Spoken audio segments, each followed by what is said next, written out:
ஒரு பெரியவர் இருந்தார். ஒரு நாள் அவரை தேடி ஒருத்தர் வந்தார். ஐயா, நான் கடவுளை பரிபூர்ணமாக நம்புகிறேன் அப்படின்னார். சரி, அந்த நம்பிக்கை உனக்கு எப்படி வந்ததுன்னு கேட்டார் இவர். அவர் சொல்ல ஆரம்பித்தார். ஐயா, எனக்கு கல்யாணம் ஆகி 10 வருஷம் ஆச்சு. ஆனாலும் குழந்தை பாக்கியம் இல்லை. அதுக்கு என்ன காரணமாக இருக்கும்னு நான் யோசனை பண்ணிகிட்டு இருந்தப்போ நண்பர் ஒருத்தர் ஒரு ஆலோசனை சொன்னார். உனக்கு மதப்பற்று இல்லை, எந்த கடவுளையுமே நம்ப மாட்டேங்கிற, அதுதான் காரணம். கடவுளை நம்பு, உனக்கு குழந்தை பாக்கியம் கிடைக்கும் அப்படின்னார். அவர் அப்படி சொன்னாரே தவிர எனக்கு சந்தேகம்தான். இருந்தாலும் அவர் சொன்னபடியும் நடந்து தான் பார்ப்போமே அப்படின்னு முடிவு பண்ணேன். கடவுளை நம்ப ஆரம்பித்தேன். அந்த வருஷமே அழகான ஆண் குழந்தை பிறந்தது. எல்லாம் இறைவன் அருள் அப்படின்னார். இவர் இப்படி சொன்னதை கேட்டதும் அந்த பெரியவர் சொன்னார், நீ சொல்கிறதெல்லாம் சரிதான். இருந்தாலும் இந்த காலத்தில் எந்த ஒரு காரியமாக இருந்தாலும் அதை சோதனை செஞ்சு பார்த்துட்டு தான் ஒரு முடிவுக்கு வந்து சேர முடியும். அறிவுபூர்வமான முடிவு அதுவாக தான் இருக்கும். அறிவியல் சோதனைகள் அப்படித்தான். ஒரு குறிப்பிட்ட விஷயத்தை பற்றி எத்தனை தடவை சோதனை பண்ணாலும் ஒரே முடிவு தான் கிடைக்கணும். அதுதான் சரியாக இருக்கும். அதனால் இப்போ மறுபடியும் ஒரு சோதனைன்னார். என்ன செய்யணும் அப்படின்னு கேட்டார் இவர். கடவுள்கிட்ட ஒரு பெண் குழந்தை வேணும்னு கேளு. முதல்ல ஆண் குழந்தையை கொடுத்தது மாதிரியே இப்போ ஒரு பெண் குழந்தையையும் கொடுக்குறாரா பார்க்கலாம் அப்படின்னார். சரின்னு சொல்லி இவர் அதே மாதிரி முயற்சி பண்ணினார். அதுக்கப்புறம் அவர் இந்த பெரியவர்கிட்ட வரவே இல்லை. கொஞ்ச காலம் கழித்து இவரே அவரை தேடிக்கிட்டு போய் கதவை தட்டினார். அவர் கதவை திறந்தார். என்ன ஆச்சு, கடவுள் கண் திறந்தாரா அப்படின்னு கேட்டார். அவர், அந்த சமாச்சாரம்லாம் நமக்கு வேணாம் சார். முதல் தடவை அது ஏதோ தற்செயலாக ஏற்பட்ட ஒரு சாதகம். இப்போ நீங்கள் 2வது தடவை சொன்ன பிறகு தினமும் கடவுளை வேண்டிக்கிட்டு தான் இருக்கிறேன், ஒன்றும் நடக்கலை அப்படின்னார் ரொம்ப விரக்தியாக. ஒரே ஒரு தோல்வியில் உங்கள் நம்பிக்கையெல்லாம் பறந்து போயிடுது பார்த்தீங்களா அப்படின்னார் அந்த பெரியவர். எல்லாம் நல்ல விதமாக நடக்கிற வரைக்கும் நம்பிக்கை, எதிர்பார்த்தது தோல்வியில் முடிஞ்சுட்டுதுன்னா அவநம்பிக்கை. மற்றவர்கள் பேரில் வைக்கிற நம்பிக்கை எந்த நேரத்திலையும் விவகாரமாகி விடக்கூடிய சாத்தியம் உண்டு. நாம் நம்பிக்கை வைக்க வேண்டியது நம்மக்கிட்ட தான். நமக்குள்ளே இருக்கிறார் கடவுள். எனவே நம்ம பேரில் நாம் வைக்கிற நம்பிக்கை தான் உண்மையான கடவுள் பக்தி. நிபந்தனையற்ற நம்பிக்கையாக அது இருக்கணும். எல்லாம் நல்லபடியாக நடந்துக்கிட்டு இருந்தால் எந்த முட்டாளுக்கும் நம்பிக்கை வரத்தான் செய்யும் அப்படிங்கிறது ஒரு பெரிய ஒரு கருத்து.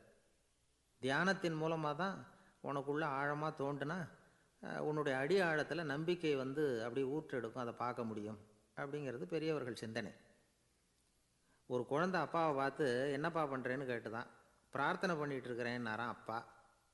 பிரார்த்தனை பண்ணுனா என்ன கிடைக்கும் அப்படின்னு கேட்டுதான் குழந்தை. எல்லாம் கிடைக்கும் அப்படின்னாரான் அப்பா. நீ வச்சிருக்கிறிய பேனா அது கூட கிடைக்குமான்னு கேட்டுதான் குழந்தை. கிடைக்குமேன்னு இருக்கார். அப்படின்னா அந்த பேனாவை என்கிட்ட கொடுத்துரு, நீ பிரார்த்தனை பண்ணி வேறு பேனா வாங்கிக்கோ அப்படின்னு தான் அந்த குழந்தை. ஊரில் ஒரு குரு இருந்தார், ஜென் குரு. அவரை தேடிட்டு ஒரு மன்னர் வந்தார். வந்தவர் ஜப்பான் மன்னர். தோட்டக்கலையை பற்றி தெரிஞ்சுட்டு போகிறதுக்காக அவர் வந்தார்.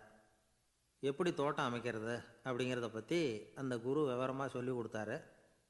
1 நாள் 2 நாள் இல்லை, 3 வருஷம் கற்றுக் கொடுத்தார். அதுக்கப்புறம் சொன்னார், நான் கற்றுக் கொடுத்துட்டேன், இனிமேல் நீங்கள் போகலாம், போய் தோட்டம் அமைக்கலாம். அதுதான் உங்களுக்கு பரீட்சை. தோட்டம் அமைச்ச பிறகு சொல்லி அனுப்புங்க, நான் பார்க்குறேன். நீங்கள் இங்கே என்னவெல்லாம் கற்றுக்கிட்டீங்களோ அதையெல்லாம் அங்கே செயல்முறையில் செஞ்சு காட்டுங்க அப்படின்னு சொல்லி அனுப்பி வச்சார். மன்னர் போனார். அரண்மனைக்கு பக்கத்திலே ஒரு பெரிய தோட்டத்தை உண்டு பண்ணினார். அழகான மரங்களையும் செடிகளையும் உருவாக்கினார். கிட்டத்தட்ட 1000 தோட்டக்காரர்களை பயன்படுத்தி 3 வருஷங்கள் முயற்சி பண்ணி அந்த அழகான தோட்டத்தை உருவாக்கினார். குருக்கிட்ட இருந்து செய்தி வந்தது, நாளைக்கு தோட்டத்தை பார்க்குறேன் அப்படின்னு. மன்னர் உடனே சுறுசுறுப்பாயிட்டார். முதல் நாளே தோட்டத்தை சுத்தப்படுத்தினார். ராத்திரி பூரா யாரும் தூங்கலை. எல்லாருக்கும் தோட்டத்தை ஒழுங்குபடுத்துகிற வேலை. அது அந்தந்த இடத்துல ஒழுங்காக இருக்குதா அப்படின்னு சரி பார்த்தாங்க. ஒரு தவறும் இல்லாத வகையில் அதை ஒழுங்குபடுத்தினாங்க. மறுநாள் குரு வந்தார், தோட்டத்தை பார்த்தார். அவருக்கு கோபம் வந்துட்டுது. மன்னருக்கு ஆச்சரியம், எப்பவும் சிரிச்சுக்கிட்டே இருக்கிறவர் இப்போ இப்படி இருக்கிறாரே அப்படின்னு.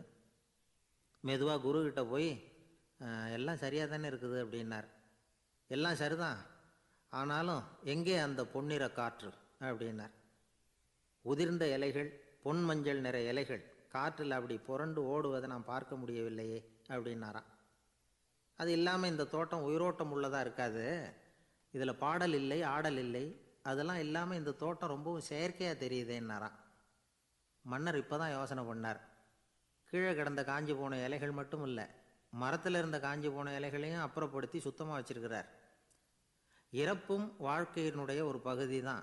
மரணம்ங்கிறது வாழ்க்கைக்கு எதிரானது அல்ல, அதை நிரப்பும் ஒரு பகுதி தான் அது.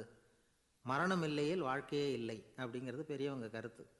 இப்போ அந்த தோட்டம் அழகாக தான் இருக்குது, இருந்தாலும் அது ஒரு ஓவியம் மாதிரி உயிர் இல்லாமல் இருக்கு. குரு ஒரு வாளியை கையில் எடுத்துக்கிட்டார், தோட்டத்தை விட்டு வெளியில் போனார். ஏற்கனவே வீசி எறிந்த அந்த சருகுகளை எல்லாம் அள்ளி கொண்டுகிட்டு வந்தார். உள்ள எல்லா இடங்கள்லையும் அதை வீசினார். உடனே காற்று அந்த காய்ந்த சருகுகளையும் பழுத்த இலைகளையும் அசைக்க ஆரம்பிச்சுட்டுது. இப்போ அங்கே சலசல சத்தம், சங்கீதம், இலைகளின் நடனம். ஓவியம் மாதிரி இருந்த அந்த தோட்டத்துக்கு இப்போ உயிர் வந்துட்டுது. இதுதான் அந்த பொன்னான காற்று அப்படின்னாராம் குரு. மன்னருக்கு புரிஞ்சுது. மிகப்பெரிய ஜென் கேள்வி ஒன்று உண்டு. உம்மான் அப்படிங்கிற ஒரு பெரிய குருவை பார்த்து துறவி ஒருத்தர் கேட்டாராம், இலைகள் எல்லாம் கீழே விழுந்து மரங்கள் மொட்டையாக இருக்கும் பொழுது என்ன நடக்கும்? இதுதான் கேள்வி.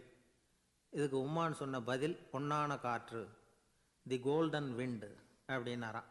இதுக்கு என்ன விளக்கம்னா, உன்னுடைய எண்ணங்கள் எல்லாம் உன்னுடைய மனசிலிருந்து கீழே விழுந்து உனது உள்ளுணர்வானது மொட்டையாக நிற்கும் நிலைதான் அது. உனது வேர்களின் அருகில் காற்று வீசுகிறது.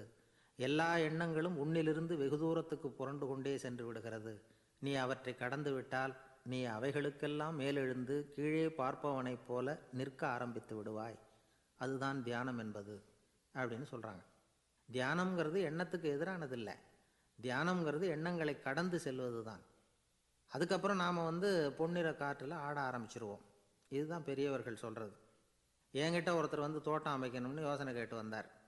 எல்லாம் சொல்லி கொடுத்தேன். செடிகள்லாம் செழிப்பாக வளரணும்னா வேர் காயாமல் பார்த்துக்குங்க, தினமும் தண்ணி விடுங்க அப்படின்னு சொல்லி அனுப்பி வச்சேன். ஒரு மாதம் கழித்து அவர் தோட்டத்தை பார்க்குறதுக்காக போனேன். போய் பார்த்தா எல்லா செடியும் வாடி கிடக்குது.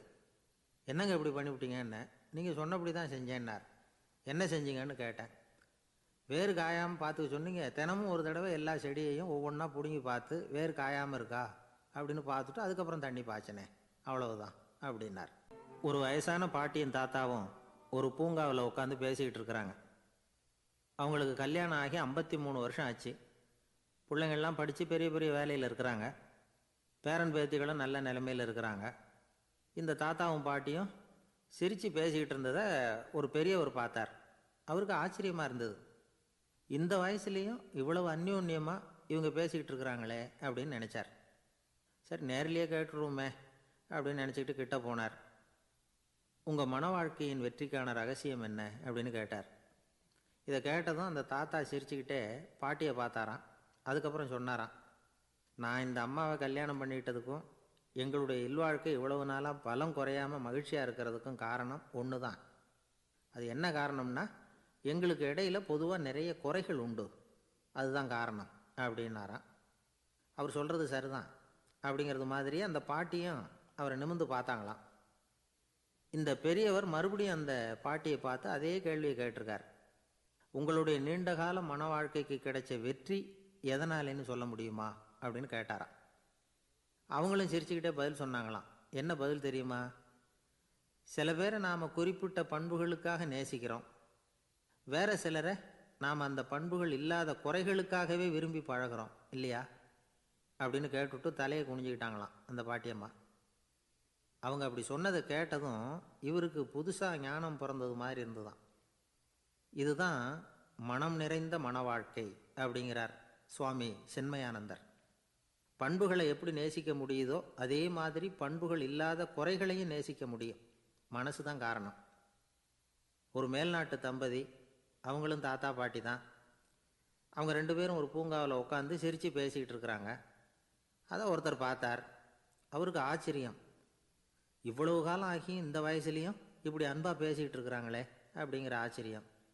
கிட்ட நெருங்கி போனார். கேட்டார், ஏன் தாத்தா உங்களுக்கு கல்யாணம் ஆகி எவ்வளோ வருஷம் ஆச்சுன்னார். 55 வருஷம் ஆச்சுன்னாராம் அவர். இன்னமும் இவ்வளவு சந்தோஷமாக இருக்கிறீங்களே, அதுக்கு என்ன காரணம்னு கேட்டிருக்கார்.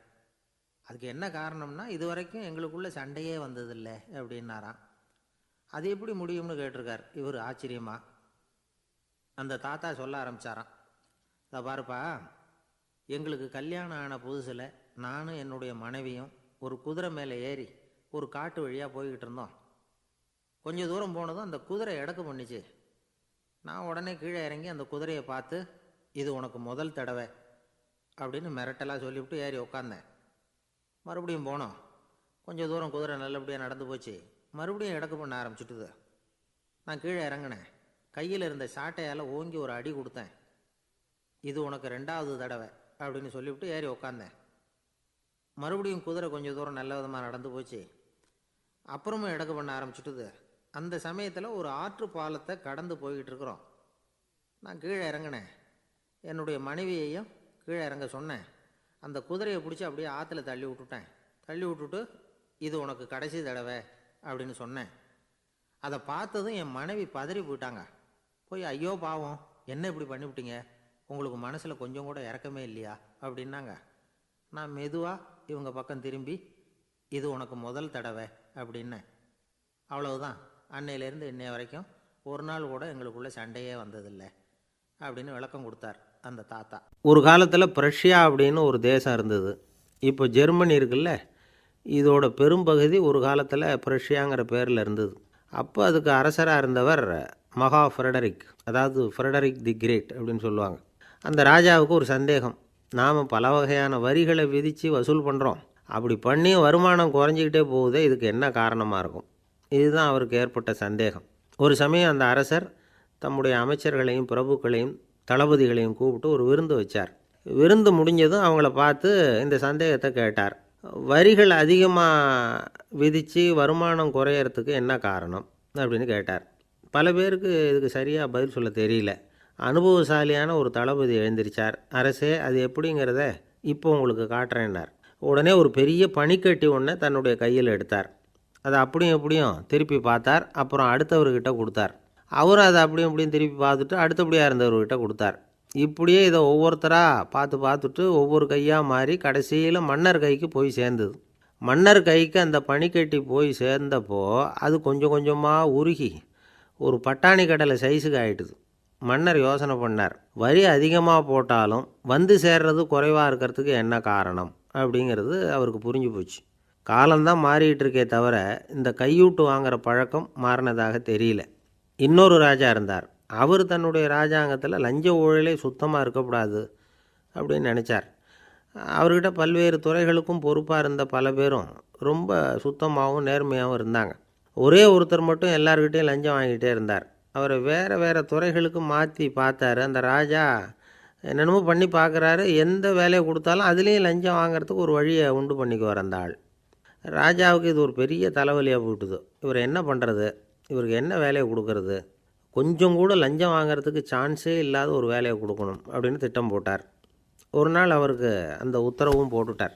அதாவது அவருக்கு என்ன வேலைன்னா, கடற்கரையில் தான் அவருக்கு ஆஃபீஸ். அங்கேயே இருந்துக்க வேண்டியது. தினமும் எத்தனை கடல் அலை கரையில் வந்து மோதுது அப்படிங்கிறத கணக்கெடுத்து ராஜாவுக்கு தெரிவிக்க வேண்டியது. இதுதான் அவருக்கு வேலை. பேசாமல் அலையை எண்ணிட்டு உட்காந்துருக்கட்டும், அப்போவாவது அவர் லஞ்சம் வாங்குகிற சந்தர்ப்பம் இல்லாமல் போயிடும் அவருக்கு அப்படின்னு நினச்சார் ராஜா. இந்த ஆள் கடற்கரைக்கு போய் டியூட்டியில் ஜாயின் பண்ணிக்கிட்டார். ஒரே மாதத்தில் அங்கே சொந்தமாக ஒரு பிரம்மாண்டமான மாளிகை கட்டிவிட்டார். ராஜாவுக்கு இது பெரிய ஆச்சரியமாக போச்சு. அலையை என்ற வேலையில் அந்த ஆள் எப்படி பணம் சம்பாதிச்சார் அப்படின்னு விசாரித்து பார்த்தார் அக்கம் பக்கத்தில். அந்த ஆள் என்ன பண்ணியிருக்கிறாருன்னா, கடற்கரையில் போய் பொறுப்பை ஏற்றுக்கிட்ட உடனே அங்கே இருந்த மீனவர்கள்கிட்ட எல்லாம் இந்த கரையில் வந்து ஒரு நாளில் வந்து மோதுகிற அலைகள் எத்தனை அப்படின்னு கேட்டிருக்காரு. அது எப்படிங்க தெரியும்னு இருக்காங்க அவங்க. தினமும் அந்த எண்ணிக்கை தெரியணும். நம்ம ராஜாவுக்கு தினமும் அறிக்கை அனுப்பணும், டெய்லி ரிப்போர்ட்டு. தவறுனா நீங்கள் இந்த கடலில் போய் மீன் பிடிக்கிறதுக்கு ராஜாவோட அனுமதி கிடைக்காது அப்படின்ட்டுருக்கார். உடனே மீனவர்கள்லாம் பயந்து போட்டாங்க. கடலுக்கு போகிறதுக்கு அனுமதி இல்லைன்னா பட்டினி கிடக்கிறது மாதிரி ஆகிடுமே. மெதுவாக அந்த ஆளுகிட்ட போனாங்க. காதோட காதாக சொன்னாங்க, ஐயா, எங்களால் வந்து கடல் அலையை வந்து எண்ண முடியாது. தினமும் எங்களால் முடிஞ்சதை உங்களுக்கு பணமாக கொடுத்துட்றோம். நீங்கள் தான் ராஜா கிட்ட சிபாரிசு பண்ணி நாங்கள் தொடர்ந்து மீன் பிடிக்கிறதுக்கு அனுமதி வாங்கி கொடுக்கணும் அப்படின்னு வேண்டிக்கிட்டாங்க. பணம் தினமும் வந்து சேர ஆரம்பிச்சுட்டுது. பதவியில் மற்ற பதவியோட இந்த பதவி எவ்வளவோ மேல் அப்படின்னு நினச்சிட்டோம் அந்த ஆள். அது மட்டும் இல்லை, தயவு பண்ணி என்னை இந்த இடத்த விட்டு மாற்றி விடாதீங்க சார் அப்படின்னு வேற கேட்க ஆரம்பிச்சிட்டானா. எனக்கு இது மட்டும்தான் சார் தெரியும், இதை தவிர வேறு எதுவும் தெரியாது அப்படின்னு சொல்லிக்கிட்டே காலம் தள்ளுறவங்க ரொம்ப பேர். அவங்களெல்லாம் கஷ்டப்பட வேண்டியிருக்கும். ஒருத்தர் தன்னுடைய தொழிலில் ரொம்ப கெட்டிக்காரராக இருக்கலாம். அதுக்காக எப்பவும் அதே ஞாபகத்தில் இருந்துக்கிட்டு உலகியல் அறிவு இல்லாமல் இருந்துடக்கூடாது, அது ஆபத்து. இதுக்காக நம்ம தாத்தா பாட்டிலாம் ஒரு கதை சொல்லுவாங்களே, கேள்விப்பட்டிருக்கீங்களா? ஒரு சமயம் ஒரு 4 பேர் சேர்ந்து வெளியூருக்கு பிரயாணம் போனாங்களாம். அந்த 4 பேர் எப்படி தெரியுமா? ஒருத்தர் வேதாந்தி, இன்னொருத்தர் சங்கீத வித்வான், 3வது ஆள் வைத்தியர், 4வது ஆள் ஜோசியர். இவங்க 4 பேரும் நண்பர்கள். அதனால் சேர்ந்து புறப்பட்டாங்க. வழியில் ஒரு ஊரில் தங்கினாங்க. இருட்டி போச்சு. அதனால் இன்றைக்கி ராத்திரி இங்கேயே தங்கி இருந்துட்டு நாளைக்கு புறப்படலாம் அப்படின்னு தீர்மானம் பண்ணாங்க. சாப்பாட்டுக்கு என்ன பண்ணுறது? அங்கேயே கடத்தெருவுக்கு போய் சாமான்லாம் வாங்கியாந்து சமைச்சு சாப்பிட்லாம்னு முடிவு பண்ணாங்க. 4 பேர் இருக்கிறதுனால ஆளுக்கு ஒரு காரியமாக செய்யலாம் அப்படின்னு வேலையை பிரிச்சுக்கிட்டாங்க. வைத்தியர் கரிகாய் வாங்க போனார். வேதாந்தி எண்ணெய் வாங்க போனார். ஜோசியர் பலசரக்கு வாங்க போனார். சங்கீத வித்வானுக்கு சமைக்கிற வேலை. எல்லாம் சரி. ஆனால் நடந்தது என்ன தெரியுமா? கடைத்தெருவுக்கு காய்கறி வாங்க போனார்ல வைத்தியர், அங்கே போய் மார்க்கெட்டில் பார்த்தார். ஒவ்வொரு கறிகாயாக எடுத்து பார்த்தார். இது பித்தம், உடம்புக்கு ஒத்துக்காது, இது வாயு, உடம்புக்கு ஒத்துக்காது அப்படின்னு ஒவ்வொன்றா தள்ளினார். கடைசியில் ஒன்றுமே தேரல. வெறுங்கையோடு திரும்பி வந்துக்கிட்டு இருக்கிறார். எண்ணெய் வாங்க போனார் வேதாந்தி, அவர் ஒரு தொன்னையில் எண்ணெயை வாங்கினார். பேசாமல் அதை எடுத்துகிட்டு வர வேண்டியது தானே, முடியல. அவருடைய வேதாந்த மூளை சிந்திக்க ஆரம்பிச்சுட்டுது. இந்த தொன்னைக்கு எண்ணெய் ஆதாரமா அல்லது எண்ணெய்க்கு தொன்னை ஆதாரமா அப்படிங்கிற ஆராய்ச்சியில் இறங்கினார். என்னாச்சு தெரியுமா? அப்படி கவுத்து பார்த்தார். வாங்கின எண்ணெய் பூராவையும் வழியில் கொட்டிவிட்டு வெறும் தொன்னையோடு சேர்ந்தார். பலசரக்கு வாங்க போனார் ஜோசியர். அவர் ஒரு வழியில் பார்த்தார். வழியில் வந்தவங்களெல்லாம் அங்கங்கே ஒரு மரத்தடியில் உட்கார வச்சு அவங்களுக்கெல்லாம் ஆர்வம் சொல்ல ஆரம்பிச்சிட்டார். அப்படி ஒவ்வொருத்தராக சொல்லி முடிச்சுட்டு கடத்தருக்கு போய் சேர்ந்தார். இவர் அங்கே போய் சேர்றதுக்குள்ளே ரொம்ப நேரம் ஆகிட்டுது. கடையெல்லாம் பூட்டிவிட்டு போயிட்டாங்க. என்ன செய்கிறது? அவரும் வெறுங்கையோடு திரும்பி சேர்ந்தார். சரி, இவங்க கதை தான் இப்படி ஆச்சு. அங்கே சமைக்கிறதுக்காக உட்காந்துருந்தார் சங்கீத வித்வான். அவர் கதை என்னாச்சு தெரியுமா? அங்கே அவர் அடுப்பை பற்ற வச்சு ஒலையை கொதிக்க வச்சார். அதாவது ஒரு பானையில் தண்ணியை ஊற்றி அடுப்பில் வச்சார். அது கொதிக்க ஆரம்பிச்சிது. தண்ணி கொதிக்கிற சத்தம் இருக்குதுல்ல, அது இவருக்கு தாளம் போடுறது மாதிரி இருந்தது. ஒரே குஷி, பாட ஆரம்பிச்சிட்டார். பாடிக்கிட்டே உற்சாகமாக கையில் இருந்த கரண்டியால் அந்த பானையில் தட்டினார், தாளம் போடுறதா நினச்சிக்கிட்டு. அவ்வளவுதான், பானை பட்டுன்னு உடஞ்சி போச்சு. தலையில் கையை வச்சுக்கிட்டு அவரும் உட்காந்துட்டார். எந்த தொழில் தெரிஞ்சாலும் சரி, அதை புத்திசாலித்தனமாக பயன்படுத்த தெரியலன்னா ஆபத்து தான். அதுக்காக தான் இந்த கதை. ஒரு பஸ்ஸு டிரைவர் ரொம்ப கெட்டிக்காரர். பஸ்ஸை ரொம்ப திறமையாக ஆபத்து இல்லாமல் ஓட்டினதுக்காக பரிசுலாம் வாங்கினவர். அவரே ஒரு படகு ஓட்டுறதுக்காக அழைச்சிட்டு போயிருக்கிறாங்க, மோட்டார் படகு. அதையும் ரொம்ப திறமையாக தான் ஓட்டிகிட்டு போயிருக்கிறாரு. நடுக்கடலில் போனதும் படகு நின்று போச்சு. மோட்டாரில் ஏதோ கோளாறு. என்ன செய்யலாம் அப்படின்னு அந்த டிரைவரை கேட்டிருக்கிறாங்க படகுல இருந்தவங்கெல்லாம். அப்போ அவர் சொன்னாராம், கவலைப்படாதீங்க, ஒன்றும் பிரச்சனை இல்லை, எல்லோரும் கொஞ்சம் கீழே இறங்கி பின்னாடி தள்ளுங்க, மோட்டார் ஸ்டார்ட் ஆகிடும் அப்படின்னாராம். ஒரு ஊரில் ஒரு இளைஞன் இருந்தான். ஒரு நாள் அவன் ஒரு குருவை தேடிக்கிட்டு புறப்பட்டான். ஊரை விட்டு வெளியில் போனான். போகிற வழியில் ஒரு காடு. அந்த காட்டில் ஒரு மரத்தடியில் ஒரு பெரியவர் உட்காந்துருக்கிறார். அமைதியாக மௌனமாக அவர் அமர்ந்திருக்கிறார். இந்த பெரியவரை விசாரிக்கலாம், குருவை தேடி கண்டுபிடிக்கிறதுக்கு இவர் ஏதாவது ஒரு வழி சொல்லி கொடுப்பார் அப்படின்னு நினச்சிக்கிட்டு அவரை நெருங்கினான். ஐயா, எனக்கு ஒரு குரு தேவை, எங்கே கிடைப்பார்? அவரை எப்படி அடையாளம் கண்டுபிடிக்கிறது?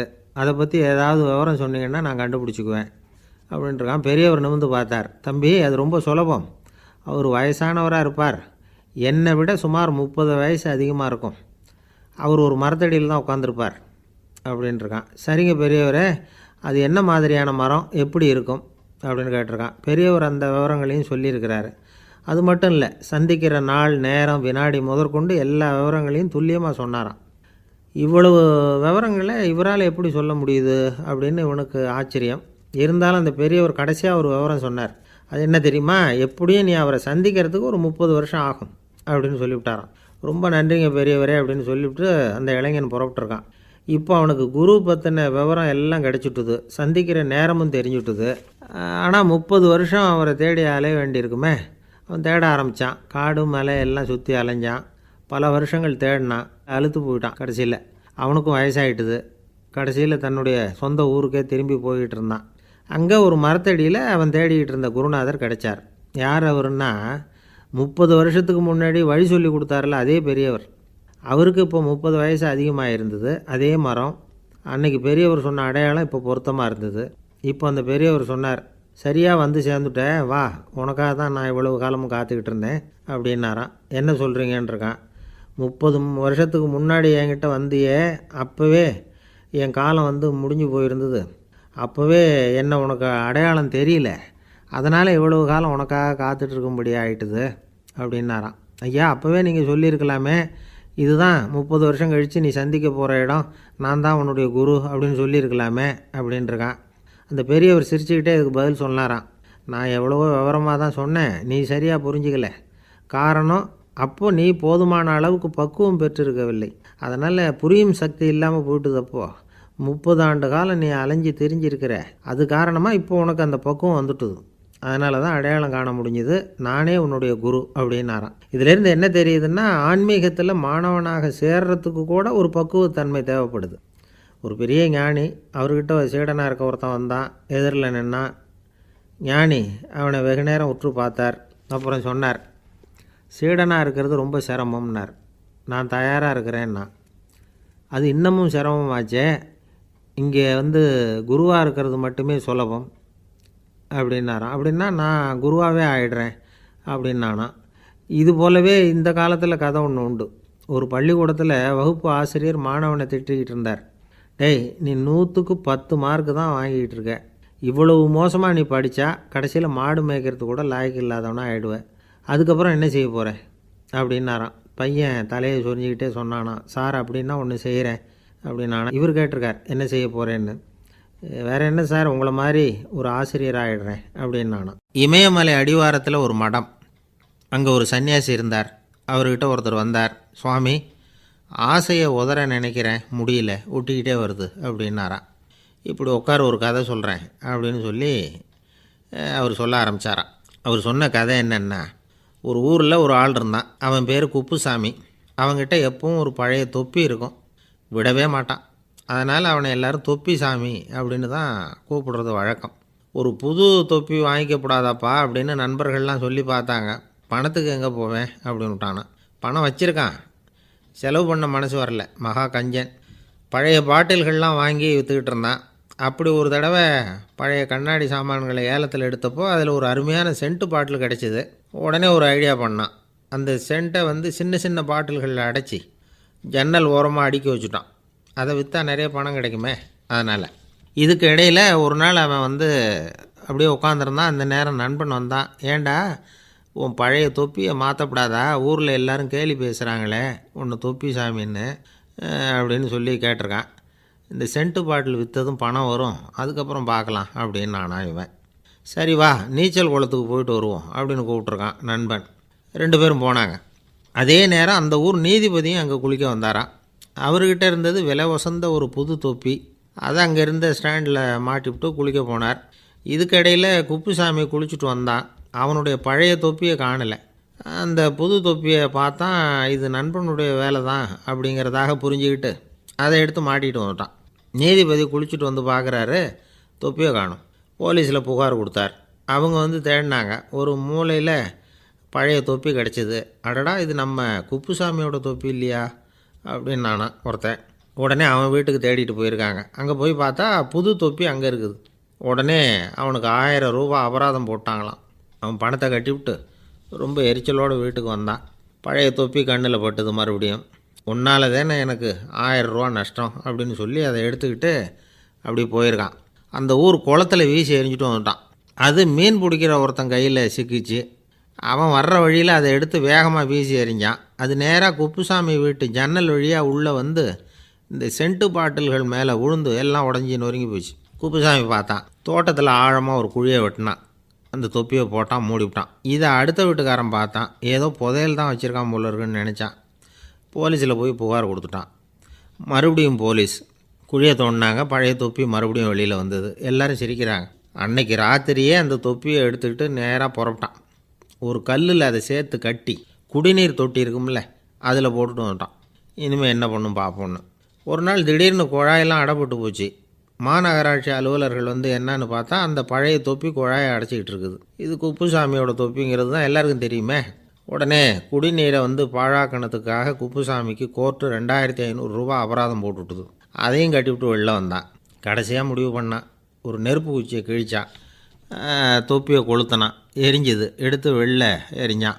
கொஞ்ச நேரத்தில் தீ அணைப்பு படம் வந்துட்டுது. ஆமாம், இவன் எடுத்து எரிஞ்சது வெளியில் விழுந்து வீட்டு கூரையே பற்றிக்கிட்டு எரிய ஆரம்பிச்சுட்டுது. அவனோட பணத்தாசையும் அதோடு சேர்ந்து எரிஞ்சு போச்சான். இப்படி ஒரு கதை. இந்த கதையை சொல்லி முடித்தார் அந்த இமயமலை அடிவாரத்தில் இருந்த சன்னியாசி. இப்போ அந்த குப்புசாமி எங்கே இருக்கிறான்னு கேட்டார் எதிரில் இருந்தவர். இதோ உன் எதிரிலே இருக்கிறான், நான் தான் அந்த குப்புசாமி அப்படின்னாரான் அந்த சன்னியாசி. அந்த குப்புசாமிகிட்ட இருந்தது மாதிரி ஒரு பழைய தொப்பி நம்ம ஒவ்வொருத்தர்கிட்டையும் உண்டு. அதை எப்படி தொலைக்கிறதுன்னு தெரியாமல் தடுமாறிக்கிட்டு இருக்கிறோம். அது என்ன தொப்பிங்கிறீங்களா? அதுதான் நம்மை சூழ்ந்திருக்கிற மாயை அப்படிங்கிறார் சுவாமி சின்மயானந்தர். மெய்ஞானம் கிடைக்கிறப்போ மாயை வந்து எரிஞ்சு போகும் அப்படிங்கிறது அவருடைய கருத்து. நம்மால் ஒருத்தர் வேகமாக ஓடி வந்தார். காலில் மாட்டியிருந்த பழைய செருப்பு ரெண்டையும் ஆவேசமாக தூக்கி ஒரு கிணத்துல போட்டுட்டு வெறுங்காலோடு நடந்து வந்துக்கிட்டு இருக்கிறார். ஏன் அப்படி பண்ணீங்க அப்படின்னு கேட்டோம். அந்த செருப்புக்கு சொந்தக்காரன் வந்து பின்னாடி வந்துக்கிட்டு இருக்கிறான், அதனால் அப்படி பண்ணேன் அப்படிங்கிறார் இவர். காசியில் இருக்கிற கடவுள் காசி விஸ்வநாதர், அங்கே இருக்கிற தேவி காசி விசாலாட்சி.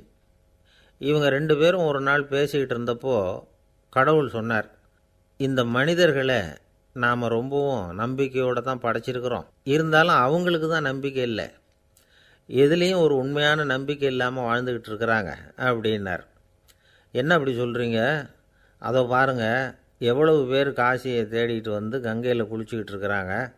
அவங்களெலாம் நம்பிக்கை இல்லைன்னா இவ்வளவு தூரம் தேடிட்டு வந்து இங்கே குளிப்பாங்களா அப்படின்னு நாங்கள் தேவி. சரி, அதை சோதித்து பார்க்கலாம் அப்படின்னு 2 பேரும் முடிவு பண்ணிக்கிட்டாங்க. உடனே ஒரு திட்டம் போட்டாங்க.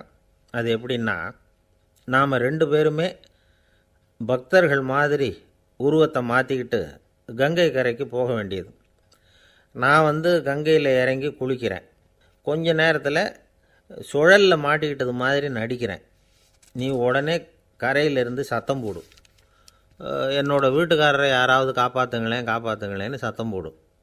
அதோடு இன்னொன்று சொல்லு, யாராவது ஒரு புண்ணிய ஆத்மா அவர்கிட்ட போய் அவருடைய முடியை பிடிச்சி இழுக்கணும். அப்படி ஒரு சாபம் இருக்குது எங்களுக்கு.